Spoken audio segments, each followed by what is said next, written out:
प्रिय छात्र एवं छात्राओं, अब हम आपको पाठ 2 धनुष भंग से अवगत कराएंगे, जिसके रचयिता तुलसीदास जी हैं। इनके जन्म के संबंध में एक दोहा प्रसिद्ध है।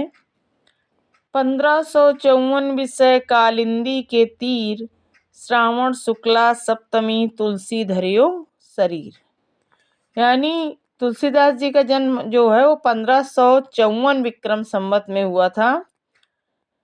और जो क्या था, इनका जन्म तिथि जो है वो श्रावण महीने की शुक्ल पक्ष की सप्तमी को हुआ था। आपका जो महीना है वो 2 पक्ष होते हैं, उसमें शुक्ल पक्ष पहले आपका होता है, कृष्ण पक्ष, और बाद में होता है शुक्ल पक्ष। तो वही दिया है कि और एक पक्ष आपका 15 दिन का माना जाता है। हमारे महापुरुषों द्वारा, पूर्वजों द्वारा जो भी बनाया गया है वो इस तरह का दिया हुआ है। हिंदी में आपको ये भी जानना बहुत जरूरी है। तो पक्ष आपके 2 होते हैं, एक महीने में 2 पक्ष, पहला कृष्ण पक्ष और दूसरा शुक्ल पक्ष। दोनों पक्ष 15-15 दिनों के होते हैं।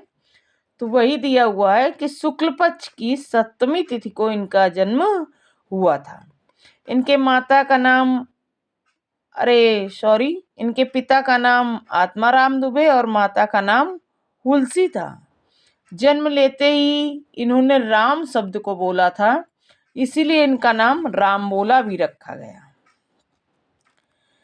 इन्होंने अनेक रचनाएं की हैं, जिनमें रामचरितमानस, रामलला, नहछू, रामाज्ञा प्रश्न, जानकी मंगल, पार्वती मंगल, गीतावली, विनय पत्रिका, श्री कृष्ण गीतावली, बरवय रामायण, दोहावली, कवितावली आदि प्रमुख हैं। तो अब हम आपको पढ़ाएंगे ये चैप्टर। देखिएगा सभी ध्यान से। उदित उदयगिरि मंच पर रघुवर बाल पतंग। उदित उदयगिरि मंच पर रघुवर बाल पतंग। प्रस्तुत पद में आप पहले संदर्भ लिखेंगे। संदर्भ तो सभी को अवगत है कि धनुष भंग प्रसंग से लिया गया। इसके रचयिता प्रस्तुत पद्यांश हमारी काव्य खंड, हमारी हिंदी पुस्तक काव्य खंड से लिया गया है। इसके रचयिता विश्वविख्यात कवि तुलसीदास जी हैं। प्रसंग में अब हम आ जाएंगे। प्रस्तुत पद में धनुष भंग के लिए बने हुए मंच पर श्री रामचंद्र जी के उपस्थित होने का वर्णन है। अब आप देखिए क्या करेंगे। उदित उदयगिरि मंच पर रघुवर बाल पतंग। उदित उदयगिरि मंच पर रघुवर बाल पतंग। बिकसे संत सरोज सब हर्षे लोचन भृंग। तुलसीदास जी कहते हैं कि उदयाचल पर्वत के समान बने हुए, उदयाचल पर्वत के समान बने हुए विशाल मंच पर श्री रामचंद्र जी रघुवर बाल पतंग, श्री रामचंद्र जी इस प्रकार वहां उदित हो गए मानो बाल सूर्य उदित हो गया। ऐसा प्रतीत हो रहा था वहां कि उदयगिरि पहाड़ पर बाल सूर्य उदित हो गया। बिकसे संत सरोज, जिससे संत रूपी कमल क्या हो गए, खिल गए, प्रफुल्लित हो गए। हर्षे लोचन भृंग, और सभी के भ्रमर रूपी नेत्र खिल गए। अर्थात रामचंद्र जी के मंच पर उपस्थित होते ही वहां बैठे हुए सभी लोग क्या हो गए, हर्षित हो गए।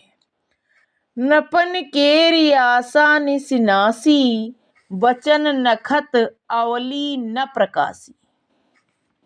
कहता है राजाओं की जो आशा थी श्री रामचंद्र जी के धनुष तोड़ने के लिए, यानी राजाओं ने जो आशा लगाई हुई थी वो उनकी आशा समाप्त हो गई। राजाओं को सीता स्वयंवर में जो उनकी आशा थी, कौन सी आशा थी? सीता को प्राप्त करने की, वो उनकी आशा रूपी रात्रि समाप्त हो गई। बचन नखत अवली न प्रकाशी, और कहते हैं वचन नखत, उनके वचन रूपी, उनके जो वचन रूपी नक्षत्र थे, नक्षत्र मीन्स तारे, वो क्या हो गए? प्रकाशी माने प्रकाशित होना बंद हो गए। कहते हैं उनके जो वचन रूपी तारे थे, उनके जो वचन रूपी तारे थे वो क्या हो गए? प्रकाशहीन हो गए। मानी महिप कुमुद सकुचाने, कहता है जो अभिमानी राजा थे वो कुमुद के समक्ष, जिस प्रकार कुमुद एक पुष्प होता है जो रात्रि में ही खिलता है, तो कहता है अब जब बाल सूर्य के रूप में श्री रामचंद्र जी वहां प्रकट हो गए तो क्या हो गया? जो अभिमानी राजा थे वो कुमुद स्वरूप संकुचित हो गए। कपटी भूप उलूक लुकाने, जो कपट से भरे हुए राजा थे, यानी जिनका कपटी स्वभाव था, वो उल्लुओं के समान छिप गए। जैसे रात्रि में ही उल्लू विचरण करता है और दिन में क्या होता है? छिपा रहता है। तो ठीक वही स्थिति उन राजाओं की भी हुई।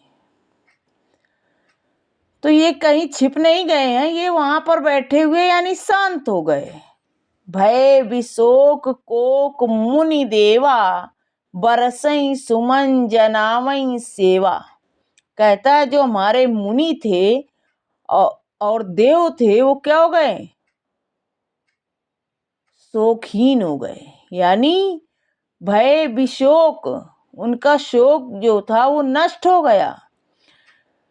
तो कहते हैं जो हमारे मुनि और देव थे वो हर्षित हो गए, हमारे मुनिगण हर्षित हो गए, और जो देवता थे वो क्या करने लगे? अपने हर्ष को पुष्प बरसा कर व्यक्त करने लगे। गुरुपद बंद सहित अनुरागा, राम मुनि सन आय सुमांगा। कहते हैं गुरु के चरणों की प्रेम सहित वंदना करके रामचंद्र जी ने मुनि विश्वामित्र जी से धनुष तोड़ने के लिए आज्ञा मांगी। सहजई चले सकल जग स्वामी, मत मंजू बर कुंजर गामी। कहते हैं संपूर्ण जग के स्वामी, जग नियंता, जग पालक सहज ही चाल से चले। कैसे? मत मंजू बर कुंजर गामी, सहज ही किस चाल से? जिस प्रकार मतवाला हाथी चलता है ठीक उसी प्रकार वो भी सहज ही चाल से धनुष तोड़ने के लिए आगे बढ़े। चलत राम सब पुर नर नारी, पुलक पूरी तन भय सुखारी। कहते हैं जिस समय श्री रामचंद्र जी वहां से धनुष तोड़ने के लिए आगे बढ़े तो जनकपुर के सभी नर नारियां क्या हो गए? हर्षित हो गए। उनका जो शरीर है वो पुलकावली से भर गया और सभी एक अलौकिक सुख की अनुभूति करने लगे। बंदी पितर सुर सुकृत समारे, जो कुछ पुण्य प्रभाव हमारे। कहते हैं उन्होंने पितरों की वंदना की और अपने पुण्यों को, अपने पितरों की और देवताओं की वंदना की और अपने पुण्यों को याद करते हुए क्या कहा? जो कुछ पुण्य प्रभाव हमारे, हे प्रभु यदि हमारे पुण्यों का कुछ भी प्रभाव हो तो स्यूधन मरनाल की नाई, तोरे राम गणेश गोसाई। तो हे प्रभु इस शिव धनुष को किसकी भांति? मरनाल की नाई, यानी उसकी कमल नाल की डंडी की भांति, कहते हैं तो इस शिव धनुष को कमल की डंडी की भांति श्री रामचंद्र जी तोड़ दे। हे गणेश भगवान, हे गणेश जी, हे गणेश जी, इस शिव धनुष को यदि हमारे पुण्यों का कुछ भी प्रभाव हो तो इस शिव धनुष को कमल की डंडी की भांति श्री रामचंद्र जी अवश्य तोड़ दें। ऐसी प्रार्थना जनकपुर वासियों ने क्या किया, भगवान गणेश से की।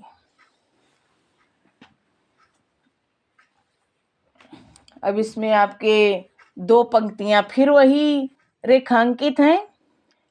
गुरुपद बंद सहित अनुरागा, श्री रामचंद्र जी ने गुरु के चरणों की प्रेम पूर्वक वंदना की और अपने गुरु जी से यानी आज्ञा मांगते हुए वो धनुष तोड़ने के लिए चले। सहजई चले सकल जग स्वामी, मत मंजुबर कुंजर गामी। वह श्री रामचंद्र जी सहज ही धनुष की ओर बढ़ रहे हैं या धनुष तोड़ने के लिए आगे जा रहे हैं, जैसे कोई मतवाला हाथी आगे बढ़ता है। अब काव्य सौंदर्य देख लीजिएगा। भाषा इसमें अवधि रहेगी, रस आपका भक्ति है और छंद चौपाई है। चौपाइयाँ तो आप समझते ही हैं। और अलंकार आपका अनुप्रास अलंकार है। यहाँ पर तो अनुप्रास अलंकार में आप लिख सकते हैं कि निस्नासी और मानी महिप में बार बार एक ही वर्ण की आवृत्ति होने से अनुप्रास अलंकार हुआ है। और कपटी भूप उलूक लुकाने, कपटी भूप उलूक लुकाने जो ये लिखा हुआ है, यहाँ आप ये भी दृष्टांत डाल सकते हैं। कपटी भूप उलूक लुकाने, यहाँ पर उल्लू के समान राजा का वर्णन किया गया है। जिस प्रकार उल्लू क्या होता है, दिन में छिप जाता है, उसी प्रकार राजा भी छिप गए यानी राजा शांत हो गए। तो यहाँ पर आपका रूपक अलंकार है, ये आप लिख सकते हैं। Okay, thank you.